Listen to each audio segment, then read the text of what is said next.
Oi, gente, para quem está no nosso clube de leitura de autoras esquecidas, silenciadas, relegadas ao limbo literário pela historiografia literária brasileira, ou para quem se interessa por esse tema dessas autoras, eu tenho uma outra indicação de um livro pioneiro, Encantações, Escritoras e Imaginação Literária no Brasil, século XIX, da professora Norma Telles. Esse livro foi publicado em 2012 e se baseia na tese de doutorado defendida pela Norma em 1987, sob orientação de Eduardo de Assis Carvalho, e foi defendida no Departamento de Ciências Sociais da PUC São Paulo.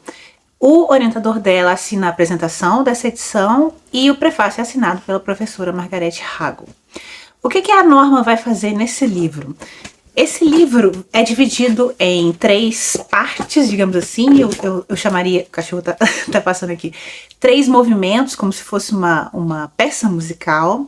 O primeiro movimento chama-se Padrões Rítmicos, no qual a autora vai retraçar em um diálogo entre história, literatura e antropologia, ela vai retraçar a história e a formação e os elementos do sistema simbólico que é fundante da cultura ocidental. E ela vai retraçar isso buscando aí elementos do imaginário cultural e social ocidental que vão influenciar autoras que escreveram ali, principalmente a partir da segunda metade do século XIX e início do século XX, autoras brasileiras, que então ela vai buscar reconstruir na segunda parte do livro. Então nessa primeira parte é a parte em que ela vai lançar elementos aí teóricos de análise que ela vai então aplicar na última parte do livro. Nessa primeira parte, além de fazer esse traçado histórico com um olhar, né, antropológico e literário, ela vai lançar luz para representações da mulher nesse sistema simbólico, nesse imaginário cultural, em obras literárias da cultura ocidental. Tá? Ela vai analisar principalmente a literatura francesa, a literatura de língua inglesa, mas também autores alemães, como, por exemplo, Goethe. E aí ela vai buscar nessas representações dessas obras tipos, né? Quais os tipos que marcaram esse imaginário, essa estrutura simbólica. Então, o tipo da mulher do Anjo do Lar, que é mencionado pela Virginia Woolf, que é muito citada aqui, o monstro, a bruxa, a mulher fatal, a donzela guerreira, né, Joana d'Arc. Enfim, todas essas figuras que são tipos e que marcaram as representações da mulher nesse imaginário ocidental, e vai, então, trabalhar esses tipos e aplicá-los à pesquisa que ela vai fazer na segunda parte da obra para analisar e explorar até que ponto as mulheres absorveram, as escritoras absorveram essas representações para si, como elas retrabalharam essas representações na sua vida, em sua obra, e se porventura transgrediram essas representações e formaram novas representações. Esse vai ser o movimento. Então, os padrões rítmicos são esse arsenal teórico, histórico, antropológico desse sistema simbólico. Nós temos uma segunda parte, eu diria que é o interlúdio. Vejam aí que os nomes realmente remetem a uma peça musical que a autora está tocando nesse livro. E nesse interlúdio a autora vai tratar da colonização, né, portuguesa no Brasil, e vai buscar as representações específicas da mulher indígena. Voltando aqui, tive que interromper porque tocou a campainha. Nesse interlúdio, então, ela vai tratar da colonização e das representações da mulher indígena, da mulher escravizada e da mulher branca, a sinhá, né? E aí ela vai partir para a segunda parte, que é canções, e na qual ela vai realmente trabalhar, escavar, né, fazer essa exploração das mulheres escritoras brasileiras a partir da segunda metade do século XIX e início do século XX, né, para reconstruir essa história da tradição literária feminina brasileira. Nessas 2 primeiras partes, né, dos padrões rítmicos e do interlúdio, então ela vem trazer esse aparato simbólico, imaginário, enfim, social, cultural, que formou a codificação que vai influenciar as escritoras brasileiras, a codificação entre feminino e masculino, e como essa codificação influencia não apenas na leitura que essas mulheres fazem das representações femininas nas obras, mas também na sua própria autorrepresentação. E como especificamente a atividade criativa literária, intelectual, é codificada nesse sistema ocidental como masculina. E a mulher que se dedica a essa atividade pode ser vista como masculinizada, transgressora, né?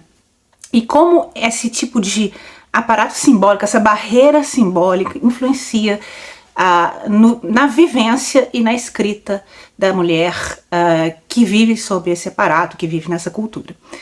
Então, esse é o movimento dessa peça musical que a Norma está tocando nesse livro aqui. Uma imagem que vai percorrer o livro inteiro em suas 3 partes é da mulher no espelho, né? A mulher que se confronta com o espelho, principalmente a mulher artista, a mulher escritora, a mulher que se debate com uma criação cultural. E como ao olhar no espelho, ela vê muitas coisas que estão colocadas acima de sua face, muitas máscaras, muitas representações, muitas sombras. E como ela tem que trabalhar essas representações para criar, né? Porque o ato que precede o ato criativo é esse ato de autocriação. E esse ato de autocriação é um embate com as representações da mulher naquele tempo, naquele lugar, e com as expectativas sociais, os valores sociais relativos à mulher, né? Em que medida a mulher vai ter que tomar, a mulher artista, escritora, enfim, tem que tomar essa decisão de selecionar o joio do trigo, né? Escolher quais valores ela toma para si, quais valores ela rejeita e como, né? Se ela rejeita na obra, se ela rejeita na vida, ou nas duas coisas. E como ela faz essa relação vida e obra, né? Se ela vai usar um pseudônimo, se ela vai ser uma figura pública. Essa decisão a mulher daquele tempo tem que tomar antes mesmo de criar a sua obra e escolher qual representação feminina ela vai aplicar naquela obra, né? Escolher uma perspectiva. Antes de escolher uma perspectiva, ela tem que se autocriar, auto-representar. E essa imagem da mulher que faz isso diante do espelho vai percorrer toda essa obra, de modo que o próprio ato de retraçar a história de uma tradição feminina, veja bem que aqui não é criar uma tradição feminina. Mulheres escreveram e elas já existiram. O que não há é essa história dessa escrita, né? Então, ao se retraçar essa história, o que a escritora faz e o que a pesquisadora que retrata essa história faz é uma jornada através desse espelho, né? A escrita da Norma aqui, vou aproveitar essa imagem do espelho, ela é bastante, talvez, diferente do que algumas convenções, de algumas tradições, em algumas instituições podem esperar da escrita acadêmica, porque é uma escrita ensaística. Aqui a Norma vai, inclusive, se colocar no texto em muitos momentos com a primeira pessoa. Ela vai dizer eu, a minha leitura. E eu vou incluir essa figura histórica aqui porque eu a admiro. Ela se coloca sempre como eu nesse texto, né? Ela está muito presente nesse texto. E é uma escrita ensaística muito marcada também pelo uso de figuras de linguagem, de metáforas e de imagens que vão percorrer o texto e vão auxiliar na construção desse pensamento e dessa peça musical. Então, esse eu acho bastante interessante também. E outra é o diálogo transdisciplinar, né? A leitura que ela vai fazer desse sistema simbólico e desse imaginário cultural, social, enfim, é uma leitura transdisciplinar. E é realmente algo marcante nos estudos das mulheres esquecidas, silenciadas, escritoras, enfim, que esse estudo ele é feito não só de forma interdisciplinar, nas obras que eu já analisei aqui, que eu vou analisar no futuro, como também por pesquisadores de diversas áreas do conhecimento, não apenas da letras e literatura, né? Isso é interessante também. Então, diversas áreas de conhecimento que estão em diálogo na construção, na reconstrução dessa tradição de escrita feminina, né? Dessa jornada através do espelho. Nessa última parte, em que a Norma vai aplicar o aparato teórico que ela trabalhou na primeira parte, ela vai, então, buscar explorar em que medida as mulheres escritoras brasileiras da segunda metade do século XIX, início do século XX, introjetaram as representações feitas de mulher aí, nesse aparato simbólico ocidental, e como elas talvez encaixaram essas representações, essas codificações na própria vida e na própria obra, né? Como que elas fizeram essa negociação entre aceitar, reproduzir e transgredir, quebrar, né? Produzir algo novo. Então isso também é algo que é trabalhado como uma espécie também de barreira simbólica que a autora tem que ultrapassar, né? Atravessar esse espelho ao produzir um livro, porque ao mesmo tempo em que ela tem que renegociar esses valores e muitas vezes transgredi-los, o próprio ato de escrever, de se colocar na esfera pública, já é uma transgressão. Então, quanto mais escrever representações que agridam as representações tradicionais, pode ser também uma outra forma de transgressão. Ela então tem que transgredir valores sociais, mas ao mesmo tempo ela quer ser reconhecida por aquela sociedade como uma escritora, né? E como a escritora, então, a artista, tem que renegociar esses dois desejos, essas duas necessidades. Então a Norma vai então aplicar essa questão, que é uma questão na vida de toda mulher artista, principalmente as 3 artistas que ela vai trabalhar na última parte desse livro. Então a Norma vai fazer esse trajeto de reconstruir esse imaginário, esse sistema simbólico, essa codificação masculino-feminino na cultura ocidental, para analisar em que medida a abordagem de determinados temas e o uso de determinadas formas codificadas como masculino vão interferir na escrita das mulheres desse tempo, em determinado lugar, em determinada situação, porque no século XIX poderia ser considerado inadequado e até perigoso para a reputação da mulher que ela tratasse de determinados temas ou que ela o tratasse em formas determinadas. E muitas mulheres buscavam escrever em formas já consagradas, em estilos estéticos já consagrados, com medo de inovar, de serem julgadas, e podem ser pela posteridade julgadas, então, inferiores, pelo fato de terem se mantido em estilos estéticos já talvez defasados naquela época, porque queriam provar que dominavam aquele estilo que já era consagrado. Então tem todas essas discussões que têm que ser levadas em conta quando se pensa uma tradição literária feminina em determinados momentos, em determinadas situações, em determinados períodos históricos. Falei demais, a Norma faz esse trajeto teórico, histórico, enfim, antropológico. E na última parte, Canções, ela vai então listar uma série, falar sobre uma série de escritoras brasileiras aí desse período. E vai se concentrar em 3 escritoras aí para analisar a vida delas e a obra delas, que são a Narcisa Malha, a Maria Benedita Bormann, que assinava sob o pseudônimo de Délia, e a Júlia Lopes de Almeida. Vamos lembrar que essa obra é baseada numa tese de 1987. E, portanto, ao fazer essa pesquisa, especialmente essa pesquisa detalhada, essa leitura detalhada da obra dessas 3 autoras, essa é uma obra pioneira. Na Narcisa Malha, a Norma vai analisar a obra da Narcisa com relação às leituras que ela fazia, as influências literárias dela e de seu tempo. E ela vai também analisar a duplicidade de critérios no julgamento da obra da mulher naquele tempo. E é interessante que ela vai, inclusive, mencionar a opinião do Luiz Guimarães Júnior, que é pai da Iracema Guimarães Vilela, que é autora do livro que estamos lendo agora no nosso clube de leitura, que é Nhonhô Rezende. Então, a Norma vai citar a opinião do Luiz Guimarães Júnior em uma carta de 1873 sobre a Narcisa Malha. E aí a gente pode ver muito bem a duplicidade de critérios com os quais as escritoras eram julgadas, porque aqui em nenhum momento ele julga diretamente a obra. Ele vai primeiro descrever a pessoa e, com base nessa descrição, fazer uma opinião positiva da obra. Eu vou ler para vocês. Via e notei, cheio de surpresa, que aquela mulher fora talhada para as rudes e incansáveis lutas da inteligência. Ela é pálida e triste, como a tarde, e seus olhos falam tanto quanto sua boca brilha. Se quereis ter uma ideia da cor de seus formosos cabelos, recordai-vos da águia que perseguia Hebe no Olimpo. E mais adiante, e não é verdade que nos versos citados percebe-se o casto aroma do sentimento, como sente-se o perfume da violeta, por mais oculta que esteja sob as folhas. E aí ele vai fazer um pequeno adendo. O caráter político de Narcisa Malha, que era abolicionista, republicana, o caráter político de Narcisa Malha flutua entre as lágrimas da elegia e o ímpeto desabrido da escola do partido. Em suas composições políticas parece que deixa de lado a alma para tomar a baioneta, coisa pouco feminina. Veja que a codificação, né, de alguns temas, temas políticos, são codificados como não apropriados para as mulheres, né, como masculinos. Tá, essa é a discussão da Narcisa Malha.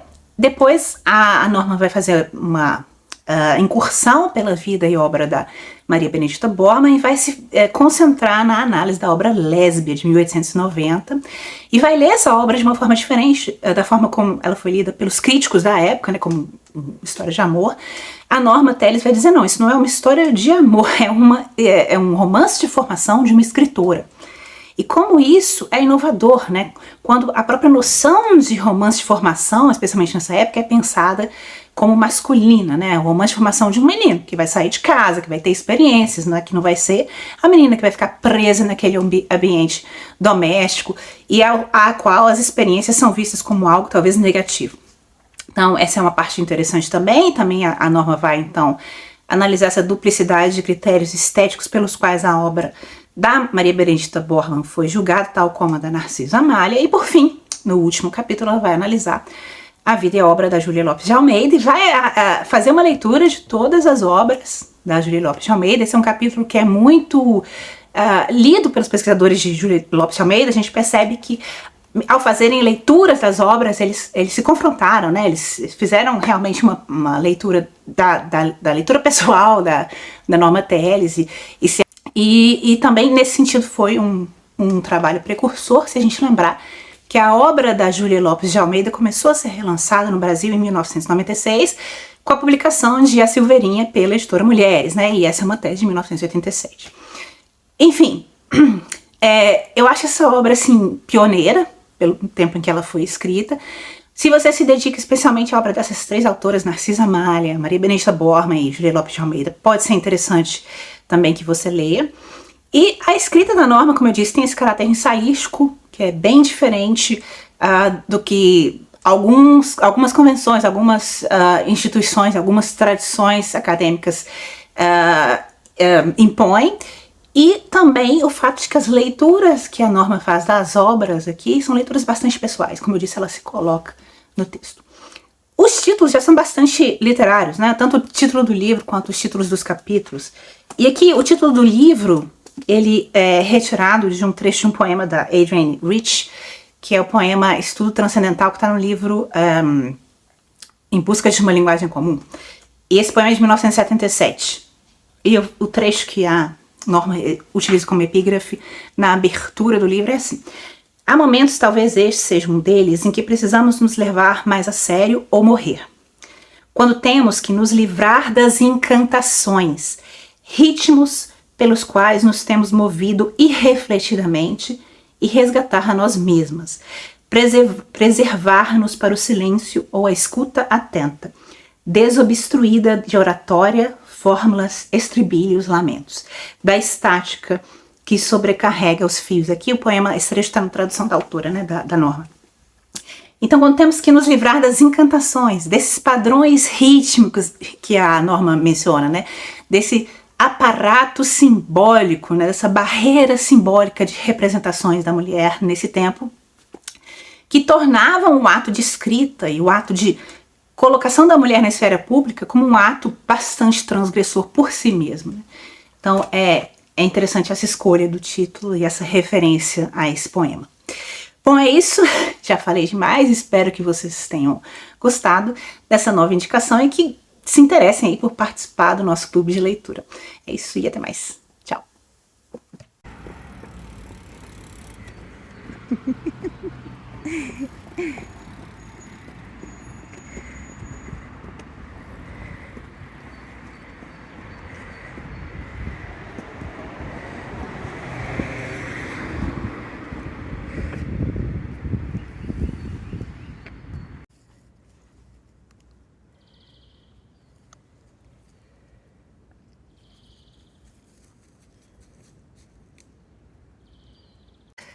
Atualização dos, olha, cachorro, dos livros da Anu, que tem muito tempo que eu não atualizo, dei outros livros pra ela e a gente não atualizou, inclusive alguns ela já detonou aqui, mas vou mostrar.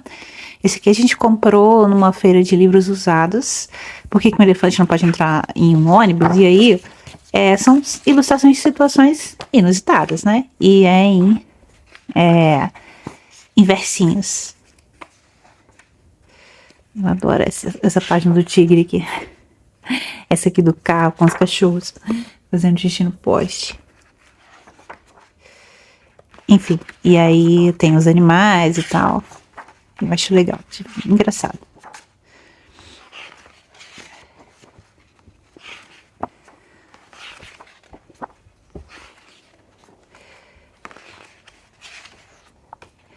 Esse aqui da montanha russa.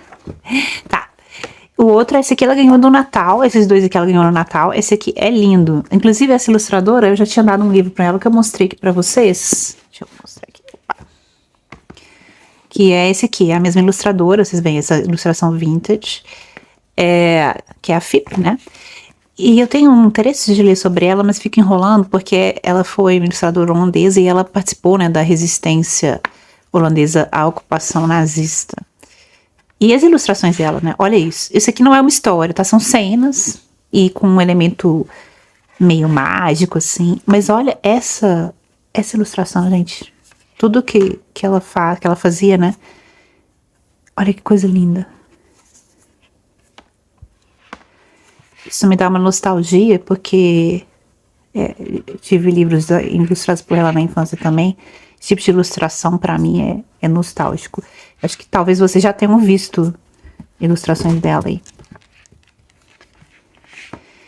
Esse aqui também ganhou no Natal de presente. A Lebre Natalina, que é sobre o filho do Papai Noel. Ele foi criado para ser o novo Papai Noel, mas na verdade ele quer ser a Lebre Natalina, porque ele prefere a Páscoa, né? A Páscoa é muito mais legal e tal. E é meio que isso a história. E o que eu acho legal é que os ajudantes do Papai Noel, eles estão super, as renas, super revoltados, assim. E aí eles tipo, tem esses cartazes exigindo melhores condições de trabalho. É o engraçado. Esse aqui, semana de trabalho de 35 horas, enfim. Os ajudantes do Papai Noel super bravos, se rebelando aí com relação salário mínimo agora, as relações de trabalho e tal. Então, esse é o tipo de coisa que o adulto vai notar e achar engraçado, né? Não é exatamente parte da história, mas só deixa ali pro adulto dar uma risada, enfim. E tá, é a Lebre Natalina. Ai, ai. E é isso a história. Esse aqui também, ela já começou a detonar, já tem muito tempo que a gente deu. É o Elefante Alma, um livro da década de 60, né? Final da década de 60, então acho que muita gente conhece. Que é esse elefante xadrez que era diferente dos outros elefantes. E aí, porque ele era xadrez, né? Ele era super brincalhão e tal. Olha, ela já começou a rasgar. Só que aí ele decide, os animais da floresta, se pintar da cor dos outros elefantes, que ele queria ser igual aos outros elefantes, né? E ele volta pra manada dele, mas aí descobrem que era ele. E ele descobre que as pessoas estavam sentindo, que os outros elefantes estavam sentindo falta dele. E aí ele se sente amado do jeito que ele é, e aí tem sempre um dia que eles comemoram, ele se pinta de elefante normal, entre aspas, e os outros elefantes da manada se pintam de elefantes coloridos, tipo ele. E é essa a história. Um livro da década de 60. Esse aqui, ó, é maravilhoso. Esse aqui, tipo, eu quero descobrir se tem em outras línguas. Esse é em holandês. E o que a autora faz, eu acho genial, que o livro se chama Alfabeto. E cada 2 páginas, ela pega várias palavras que começam com a letra A. Não coloca a palavra, só a ilustração da palavra. Em holandês, né? Inclusive coisas que, tipo, espécies de animais muito específicas, espécies de plantas, que até pro adulto é legal descobrir. E assim vai, B, e assim vai até o final. Eu acho assim, além da ilustração ser linda, essa ideia é muito genial. E a Anouk ama, é o livro favorito dela agora, esse aqui, fica horas descobrindo as palavras. E eu queria saber se tem algo em outra língua, em português. Eu acho que alemão eu não consegui achar. Se tem em português, tipo, é genial. Obviamente, se você vai traduzir isso, as ilustrações vão mudar. E tem um caráter meio mágico também. E esse personagem do ladrão, cada letra, ele vai e rouba uma palavra daquela página, daquele conjunto de páginas. Vai roubando, né? Uma palavra que começa com cada letra. E vai ficando cheio de adereços que ele roubou de cada página. E aí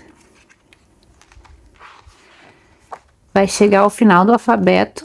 Opa, passando rápido aqui. Algumas letras têm poucos objetos, né? Tipo X, Y, enfim. E aí ele coloca todos os objetos que ele roubou na ordem do alfabeto. E assim é a ordem do alfabeto. Cara, acho esse livro lindo e genial. A ilustração, as composições mágicas que ela faz, enfim, e a ideia. Queria saber se tem em português, vocês me avisem aí. Algo parecido, né? Esse aqui é um livro... eu tive recentemente no Brasil e aí eu peguei os livros meus... alguns livros meus que ainda estavam lá. É um livro infantil, né? Meu, que eu tinha ganhado de presente, inclusive, da finada Cossack. E é uma autora alemã, na verdade. É a Rainha das Cores. Essa história é bem legal. Vou passar rapidamente aqui.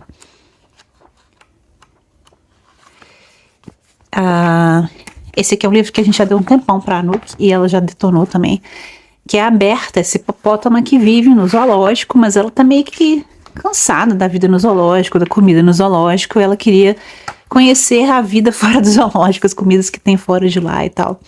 E aí um dia o cara que cuida do zoológico deixa a portinha aberta e a Berta é esperta, né? Ela decide fugir e causa o caos completo, basicamente. O que eu acho mais legal dessa ilustração é que tá todo mundo atemorizado com o hipopótamo na rua e essa criança aqui tá de boaça, aqui, feliz, tranquila. Ai, ai.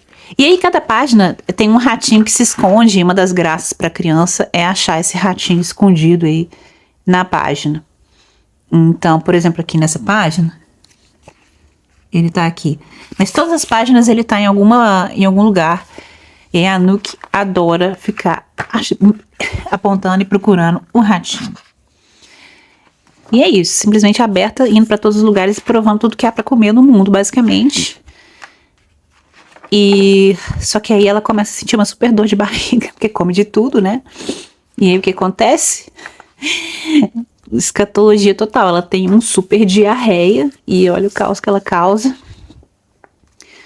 E aí, esses aqui são os policiais, né, que vieram pegá-la de volta pra levar no zoológico. E aí ela volta pro zoológico, tá tranquila, relaxada, feliz novamente. E aí que é todo o caminho que ela fez, né, nesse momento de fuga. E é essa a história. Esse é o ratinho que você tem que achar em todas as páginas. Ela adora. Bom, esses são os livros. Aí tem os brinquedos literários. Um deles eu já mostrei aqui, que é esse livro aqui, que também era um dos favoritos dela quando ela era menor, e ela tem esse brinquedo que ela adora, que é a topeira com na cabeça. Já mostrei aqui, então nem vou contar essa história clássica aí da literatura alemã.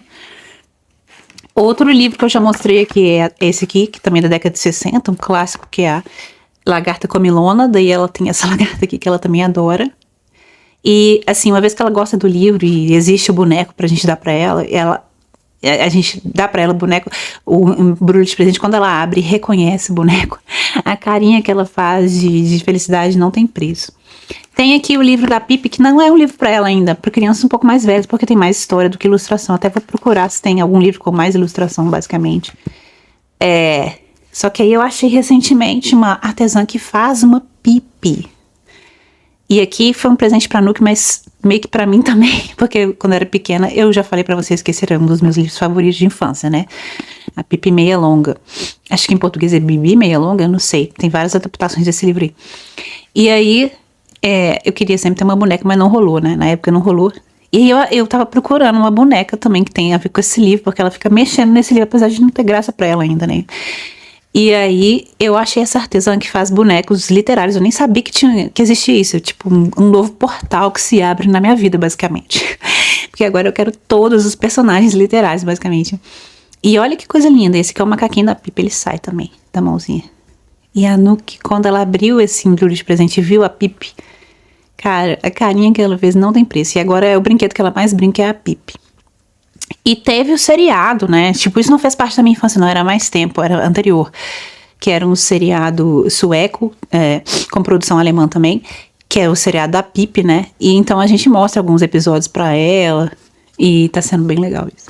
Bom, essas são as atualizações dos livros e brinquedos literários da Anouk. É isso. Inclusive, na minha infância, as duas personagens prediletas eram a Pippi e a Emília, do Sítio do Pica-Pau Amarelo. Duas personagens que são bastante sapecas, né? Bastante travessas, transgressoras, assim, não se comportam da maneira como uma menina bem comportada da época deveria se comportar, digamos assim, né? Não sei se são transgressoras ou a elas não se aplicam as mesmas regras das meninas bem comportadas da época, né? Porque elas estão em um plano diferente, digamos assim, de regras. E aí, essa artesã que faz essa boneca, eu descobri que ela faz assim, você manda uma foto, inclusive pode ser até foto da sua filha e tal, foto de um personagem, e ela faz um boneco baseado nessa foto. E eu tô pensando em mandar da Emília, porque era uma personagem importante pra mim também, enfim.